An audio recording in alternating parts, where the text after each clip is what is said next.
नमस्कार, माझे नाव वेदिका लक्ष्मण गावंत. मी वर्ग 5वी शिकते.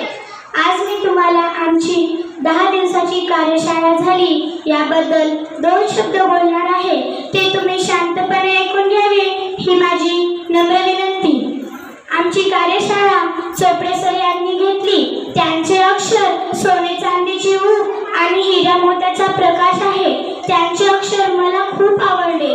त्यांनी आम्हाला 24 तारखेपासून ते 8 मार्चपर्यंत शिकवले. त्यांनी 5 दिवस आम्हाला इंग्रजी शिकवले. आम्हाला त्यांची इंग्रजी खूप शिकवणे आवडले आणि माझं अक्षरात खूप बदल झाला. त्यांनी आम्हाला मराठी शिकवले. आधी मला माझं स्वतःचं अक्षर सुद्धा कळत नव्हतं, परंतु